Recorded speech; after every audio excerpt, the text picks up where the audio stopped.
no choice. After the 30. Well, that looked like I had everything. The makings of a 15 or 17 inning game scoreless game. Yeah. So, ready to roll here. I mean, after being. Yep. Being on. Apparently we're not ready to roll. Go ahead. Somebody ask a question? We good? And being on such a high, and then of course they've had the layoff here. Just kind of general thoughts going in here. Yeah, I mean, both teams have had a little bit of time to rest. Them especially after their sweep. So, both teams will be ready to go. You think that'll come into play for them as far as being off that long? No, I don't think so. It's not going to matter really. Both teams are going to be high on energy and adrenaline and all that, so it won't matter. Connor, their penalty kill in the first round wasn't what it was during the regular season. You guys spent some time working on the power play in the break. Do you feel like there's a chance to gain an advantage there? Yeah, they're a team that plays with a chip on their shoulder. They're not afraid to take penalties and all that. So, if they want to do that, we have to be good on the power play. They've used their experience a lot in the first round against Calgary to really get them off their game. Is that something that you have to be aware of? Beating San Jose, another experienced team, did that help you guys just prepare for something like that? Yeah, experiences that everyone's talked about that for a little bit now, heading into the playoffs in the first round. It's something that we're aware of. Obviously, we don't have a ton of it, but like I keep saying, we have a little bit more than people give us credit for. We're comfortable in these positions, and we understand that they've been here before, and they've played in these games, and so they might have a little bit more, but it's not a big deal. What's the biggest difference between the Sharks and the Ducks? I think that they're going to want to engage physically. I think the Sharks didn't want to get our big guys emotional and get them into the game. I think these guys will look at that a little bit differently. I think they're going to want to play that big physical game that the Ducks have come famous for.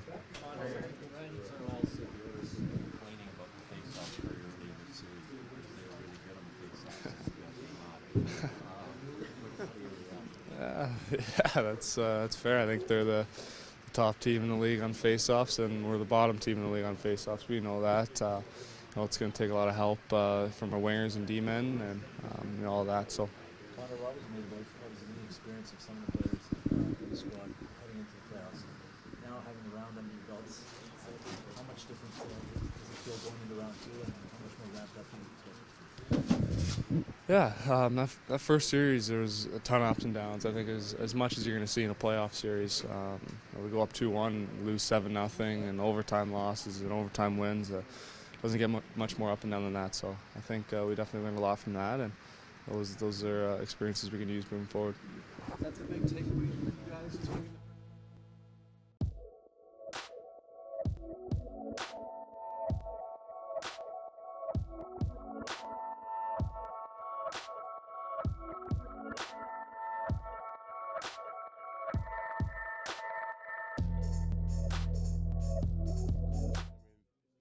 You can see when the fans see Joey Moss. I mean, he's one of those guys that lights up a room. So we're happy to have him, and he's a guy that you can hear him from the other side of the locker room because everyone's dying laughing and cracking jokes. So he's one of those guys that lights up a room, and it's a pleasure to have Joe Moss.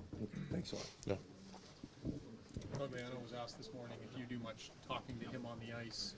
He Oh, made some Jesus. comment about you not being able to match wits with him or something like that. But is there a lot of talking for you when you play your old team? Well, I don't know. I just think everyone's just trying to play hard, and obviously there'll be times where times get heated at certain moments, but I don't think it's nothing. I just think it's just an intense moment, and guys are just trying to find ways to, get engaged into the game. So I mean, when I play my old team, obviously there's a lot more to get up for than just bickering with my ex-teammates. I think it's worrying about my team and worrying about my play and trying to find ways to win hockey games. Is there still some redemption for a guy that they traded for not much? You come here, you get 27 goals, you got your team in the playoffs, you're walking in the building. Is there still something in Pat Maroon that wants to show the Ducks they made the wrong move? How do you want me to answer that? Truthfully. Oh, okay. No, I just think, for me, I want to do for my team. You know, this is a good time for me to, like you said, to prove myself that, you know, I am a good player in this league, and I can prove it at some points. And, you know, I could play with good players and a consistent night, obviously. And that was my goal all year to, you know, Todd and, you know, gave me a lot of room to play my game and just have fun with it. And you know, he did a really good job with that and played with me consistently and playing almost every game this year. I missed one game. So, you know, just playing with good line mates and, you know, getting shuffled up and down the lineup. And just one of those things where I want to go out there and prove it to him. Yeah, I guess my answer is, yeah, I do want to prove it to him, and I want to certainly have fun and hopefully do it for the teammates too. It's all about the team right now, and I just want nothing but success for our team right now.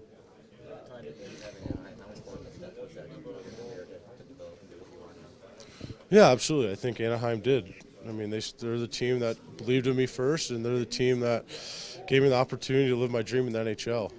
Obviously, I can't thank the organization for giving me that time here, and Bob Murray certainly, and obviously Bruce Bourgeois as a head coach at the time. So, you know, those are the two that took a chance on me, and it was a really good time here. I enjoyed my time in Anaheim, and obviously I always pleased them, and they deserve to be pleased because they treated me well, and I can't thank them enough. But they made me learn a few things. You know, I learned how to be a pro here. I learned a lot of things on the ice and off the ice, and so you know, there's some good stepping stones learning, playing from Anaheim to getting Edmonton. So, you know, I'm an Edmonton Oiler now. Those times are done, and, you know, I'm excited. I've been here for a year and a half now, so I'm excited for the new challenges that our team has in front of us right now, and I think all the guys are excited too. Connor was talking about how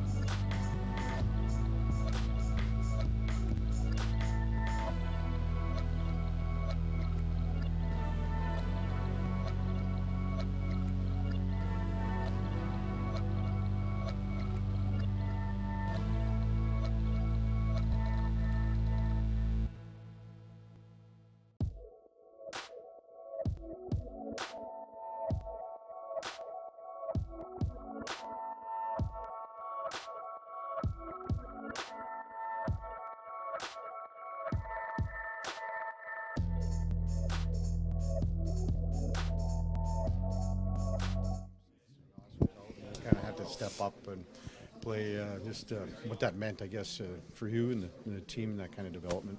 Yeah, it was good. I think there's a lot of guys that had to step up there. We only have 5D. Kind of got to balance when you go, when you stay. It was just a good team effort. Obviously, the forwards really committed that whole series of tracking and things like that. So it was good. You park that behind now, though. We have a whole new series, a whole new mindset. So gotta get ready for tonight. How much more of a physical team is Anaheim than San Jose? Well, they're both big, strong teams. I don't think one is bigger and stronger than the other, but this they play real hard. Anaheim plays really hard, so it's going to be for full 60 minutes. It's going to be a challenge, you know, for all of us to just maintain our details and stick to the way we've been playing. Obviously, like I said, they're a good team over there, a good, hard, strong team. So it's going to be a great battle. What lessons in discipline did you guys learn in round one, Darnell, in your mind? Yeah, I think obviously our penalties got away from us a few of those games, and you know, at the beginning it didn't hurt us, and then finally did. I think for us it was a big eye opener that you only give teams so many opportunities before they're going to click. Especially in this league, every team has a lot of weapons that can make you pay, especially with the extra men. So we have to, you know, keep that same focus, play hard, just keep it between the whistles, and you know, just don't cross the line.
Yeah, I think, Anaheim creates a lot off the rush. They got, 6D back there that can really jump up into the play, and they create on-man rushes pretty quick, and they got a lot of shooters up front, so it's going to need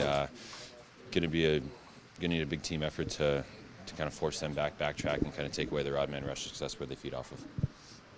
What do you make of Perry? His year didn't probably go the way he liked it, but probably as dangerous one-shot guy as there is in the league, really, right? Yeah, he's a big game player. He comes when the game's on the line, and playoffs are no different. You can tell that I think him and Getzlaf's been shooting a lot more. They're really stepping up their game in the playoffs, and they're two guys that dressing room looks to create that offense, and the rest of the team feeds off it. So we're going to have to do a job on their big guys. Has this group from that series in San Jose, there's a lot of talk about playoff inexperience whatsoever. How much do you feel like you gained with that series and dealing with the ups and downs? I think during the last series we kind of experienced a little bit of everything. We were up and then we got beat in overtime. We were able to come back and settle down and have a couple shutouts, and then we got blown out one game, and we kind of experienced a little bit of every emotion last series. So I think that's helped us grow a lot as a team, and our confidence was growing as that series was going on, and our experience came with that. Thanks, guys. Thanks.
Check one. You got coach? And I gotta run the board here. I said just give it to one of them, they can pass. No, thanks.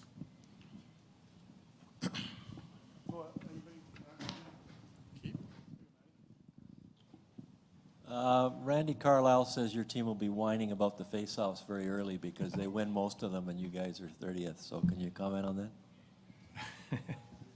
Already? Already?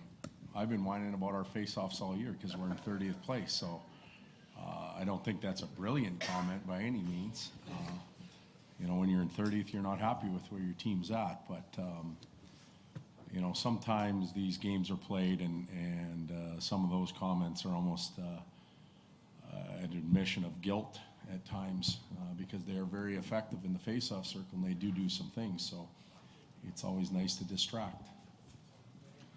How have you compensated for that all year? You've had a really good season, and yet you were 30th in faceoffs. And how do you neutralize that in this series, considering what their record has been?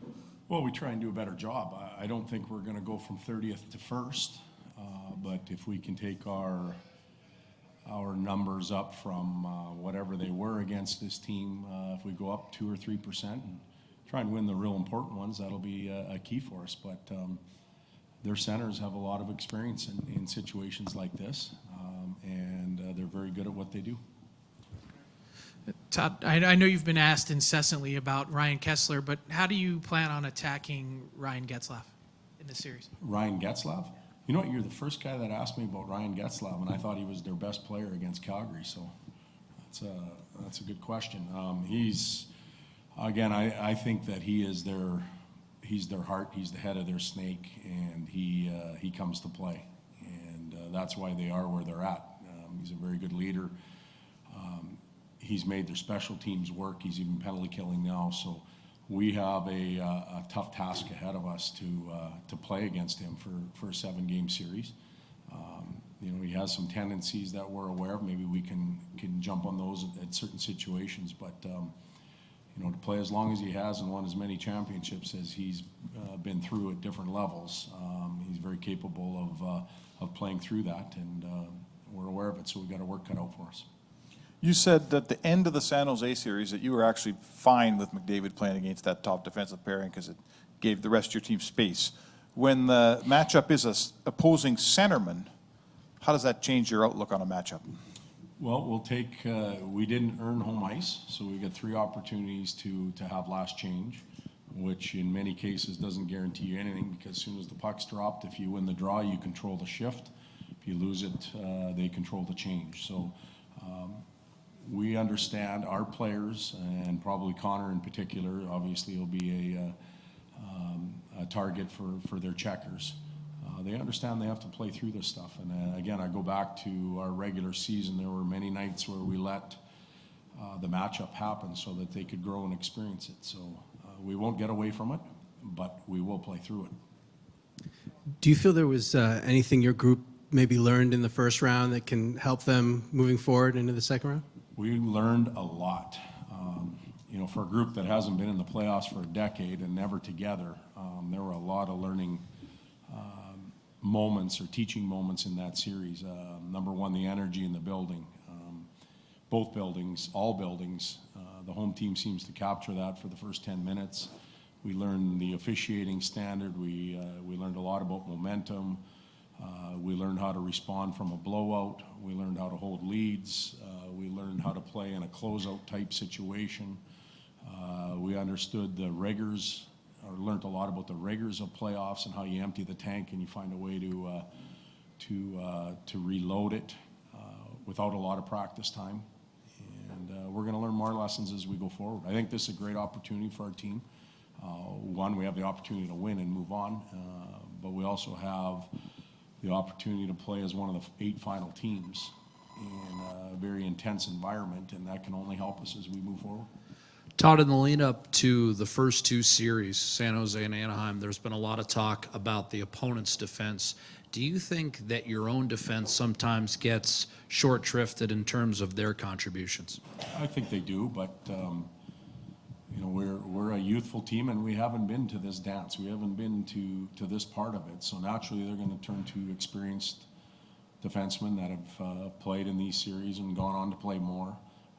But our group is evolving and growing, and I thought, you know, as far for as much as they talked about Vlasic and Braun at last series, maybe there was a little bit of omission on the work that Klefbom and Larson and Sakara and Russell and go on did against some of their players as well. Todd, do you think you're just talking about your group growing? Is it growing and evolving at a bigger rate than what you thought it would be at this time? I hope it is, because it gets magnified, you know, the deeper you get. You think about well, at least the 4 teams in the West, we've got a lot of growing up to do quickly. The other 3 teams are very savvy, playoff savvy teams, and they've got a lot of experience. So we better be growing up fast. Todd, in regards to matchups, you mentioned you won't have the last change here. So if it's for Anaheim, if it's Kessler against McDavid, for you, conversely, is it your choice to go with Nugent Hopkins against Getzlaf? I don't know what we're going to do yet.